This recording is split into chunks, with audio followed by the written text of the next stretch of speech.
Hello everyone, welcome to DNMIT Classes YouTube channel. I am Mithlesh Karma, your best friend, and today we are going to discuss about focal length formula of convex mirror. आज हम दर्पण के लिए actually हम उत्तल दर्पण द्वारा जो फोकस दूरी का फार्मूला है वो ड्राइव करने वाले हैं।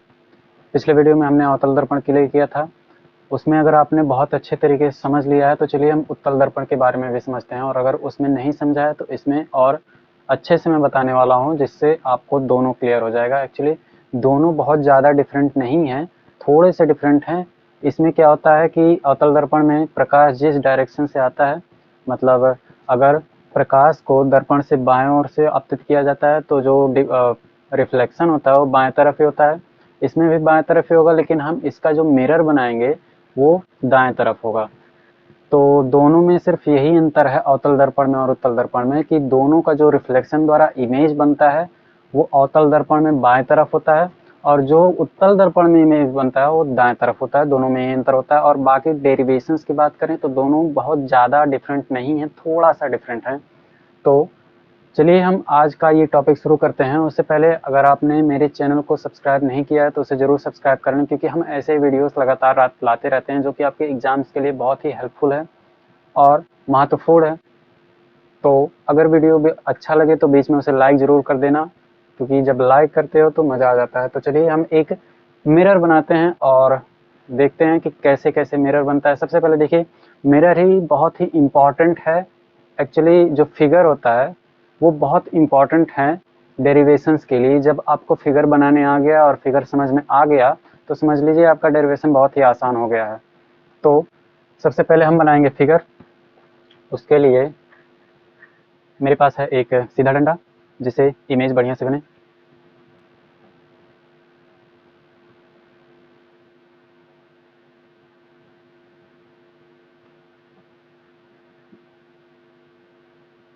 मुझे उत्तल दर्पण बनाना है, तो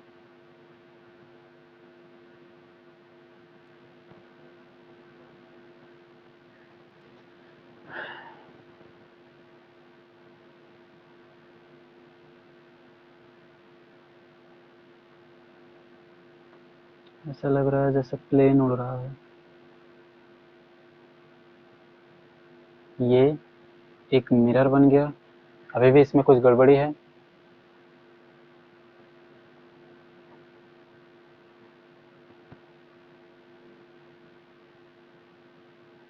हमने पॉलिश नहीं किया था।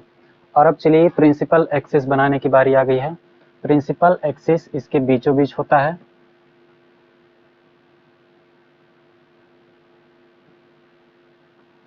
और ये प्रिंसिपल एक्सिस पोल को और वक्रता केंद्र को मिलाता है।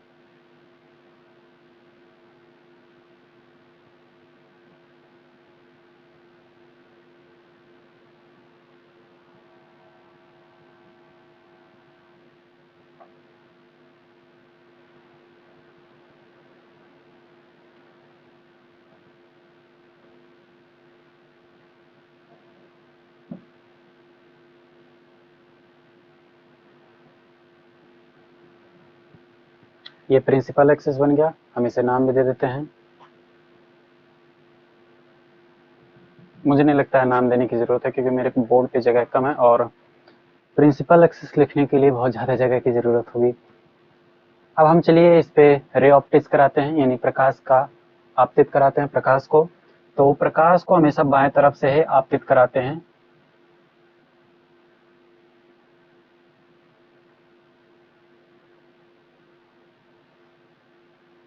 ये हमने एक ऑब्जेक्ट बनाया जिसे हम ओ ओ डैश बोलेंगे।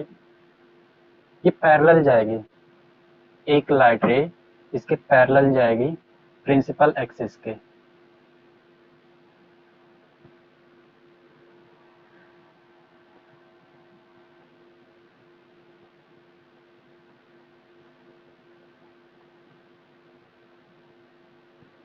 ओहो, क्या ऐसे जाएगा? नहीं, बिल्कुल नहीं। ये एक्चुअल में कुछ इस तरह से जा रहा है, इस तरह से, यानी लाइट रे इस डायरेक्शन में जा रहा है प्रिंसिपल एक्सिस के पैरेलल। और फिर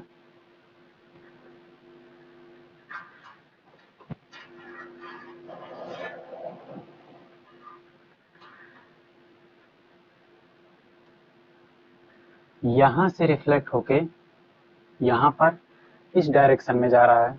नाउ हम इसे ही इस पीछे की तरफ बनाएंगे, क्योंकि अगर देखिए अगर हम इस तरफ से डेरिवेशन करेंगे तो इमेज कहीं बनेंगे ही नहीं। हम कॉन्वेक्स मिरर में हमेशा मिरर के पीछे ही इमेज को कंसिडर करते हैं, मान के चलते हैं कि इमेज पीछे बना हुआ है। तो इमेज पीछे कब बनेगा? जब हम यहाँ पर एक आभासी लाइन खींचेंगे, एक इमेजिनरी लाइन खींचेंगे, तभी वहां पे एक इमेज बनेगा। अब एक लाइट रे, चलिए हम लोग वक्रता केंद्र से, मान लीजिए वक्रता केंद्र है, ये फोकल लेंथ था, फोकल पॉइंट था। एक लाइट रे वक्रता केंद्र से होता हुआ जाएगा,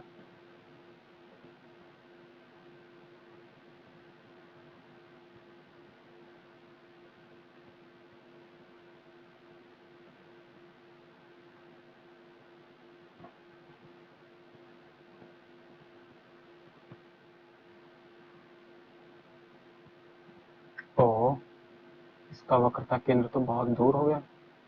चलिए कोई बात नहीं, यहाँ है इसका वक्रता केंद्र। नाउ इमेज कहाँ बन रहा है? जहां दो लाइनें इंटरसेक्ट करती हैं वहीं इमेज बनता है। इंटरसेक्ट कहाँ कर रही हैं?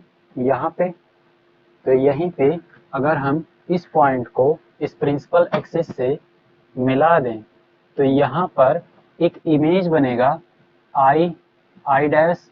किसका इमेज? ओ डैश का इमेज बनेगा।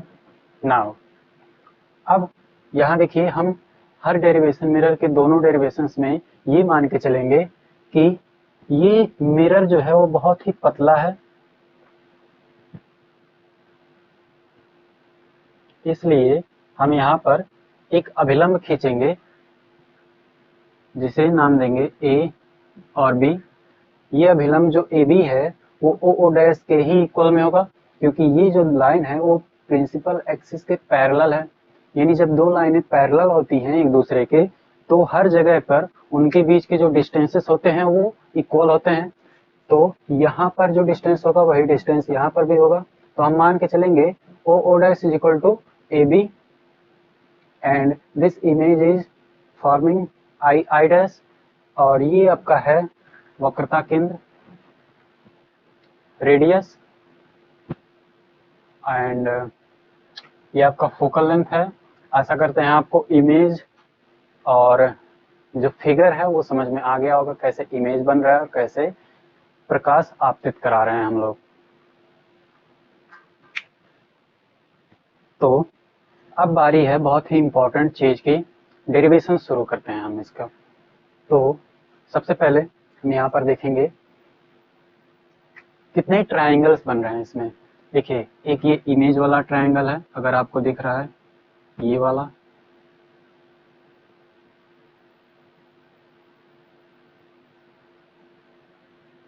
ये वाला ट्रायंगल दिख रहा होगा। एक ट्रायंगल ये दिख रहा होगा, ये और ये इतना बड़ा, ओ भाई बहुत बड़ा हो गया। और फिर एक ट्रायंगल देखेंगे ये वाला, A B F, A B F, A B F. फिर एक और ट्रायंगल, बहुत बड़ा ट्रायंगल है, ओ डैश सी। ये बहुत बड़ा ट्रायंगल है, ये भी बहुत महत्वपूर्ण है। इन सब चीजों को हम कंसिडर करते हुए चलेंगे और देखेंगे कि डेरिवेशंस को आसान कैसे बनाएं। अब देखिए, डेरिवेशंस को आसान बनाने के लिए हम कुछ ट्रायंगल्स को कंसिडर करेंगे स्टेप बाय स्टेप, ताकि डेरिवेशन बहुत ही आसान हो जाए। सबसे पहले हम देखेंगे एक पर्टिकुलर ट्रायंगल में ओ डैश सी, मतलब ये जो बड़ा वाला ट्रायंगल है, ये बड़ा वाला ट्रायंगल हम देखेंगे। फिर एक छोटा वाला ट्रायंगल देखेंगे इसी के समरूप, यानी दो ऐसे ट्रायंगल लेंगे जो एक दूसरे के ठीक समरूप हो। अगर दूसरा ट्रायंगल ले लिया तो डेरिवेशन ही नहीं समझ में आएगा आपको, बाद में गलत भी हो जाएगा। तो कौन कौन सा समरूप है? ओ डैश और सी, फिर आई डैश और सी। समरूप कैसे हैं? देखिए, ये वाला ट्रायंगल जो है ओ डैश सी, और ये वाला ट्रायंगल देखिए आई डैश सी, दोनों एक दूसरे के समरूप के दिख रहे होंगे। तो ये आई डैश सी, ये वाला ट्रायंगल, और ओ डैश सी, ये बड़ा वाला ट्रायंगल। इन दोनों ट्रायंगल से हम कंपैरिजन करेंगे। तो चलिए देखते हैं हमें क्या मिलता है। ओ डैश सबसे पहले वर्टिकली वाला लेंगे, ओ डैश अपान ओ सी, ये बहुत ही इंपॉर्टेंट है, is equal to I dash upon I C. कब होगा? ट्राइंगल ओ डैश सी तथा ट्राइंगल आई डैश सी में समरूपता सिद्धांत से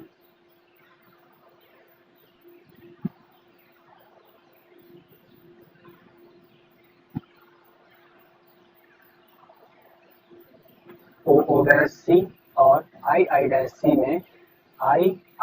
में समरूपता सिद्धांत से जो ओ सी वर्टिकली है अपान ओ डैश वर्टिकली और ये हॉरिजॉन्टली जो ओ सी है उसके इक्वल में होगा इसका वर्टिकली, और ये आई सी होगा हॉरिजॉन्टली, दोनों इक्वल हैं। अब हम इसको इधर उधर भी कर सकते हैं, जैसे कि ओ डैश यहीं पर रखा, ये आई डैश इस जगह पे है, I dash is equal to O C upon I C. This is first equation of our derivation. हमारे डेरिवेशन का ये पहला समीकरण है, इस समीकरण से भी हम दूसरे समीकरण का तुलना करने वाले हैं। तो एक ट्रायंगल की कहानी तो खत्म हो गई। सबसे इंपॉर्टेंट है डेरिवेशन में, इस डेरिवेशन में ट्रायंगल्स को देखना। देखिए लेंस के डेरिवेशन में, मिरर के डेरिवेशन में और प्रिज्म के डेरिवेशन में सबसे इंपॉर्टेंट चीज है एंगल। आप कैसे देखते हैं, आप ट्रायंगल्स को कैसे देखते हैं, एंगल्स को कैसे देखते हैं, ये बहुत ही इंपॉर्टेंट है। अगर आपको ये समझ में आ गया तो फिर आप डेरिवेशन फाड़ डालोगे। तो हमने देखा O dash C, triangle O dash C और आई डैश सी। अब हम दो और समरूप ट्रायंगल्स को फाइंड आउट करेंगे। तो कौन कौन से ट्रायंगल्स हैं देखिए, एफ और आई डैश एफ में देखेंगे ये दोनों ट्रायंगल्स एक दूसरे के बिल्कुल ही समरूप हैं। ये बड़ा वाला और इसे भी कैसे छोटा वाला है, ये दोनों के एकदम समरूप है। तो ये दोनों ट्रायंगल्स को हम लेके चलेंगे। देखते हैं देखते जाइए आपकी ये डेरिवेशन कैसे हम आसान बनाते जा रहे हैं। तो पुनः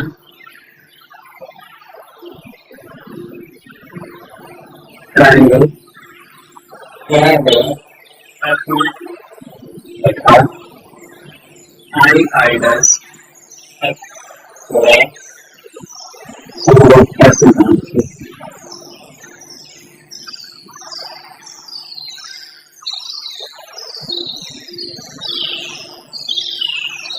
होगा।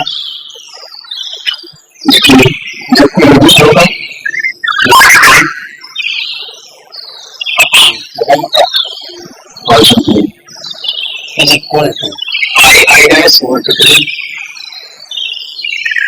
और horizontally। ये हो गया। आपको पहले बताएंगे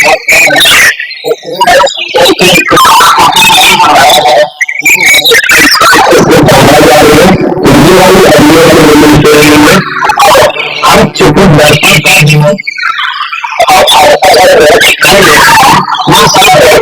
बहुत ही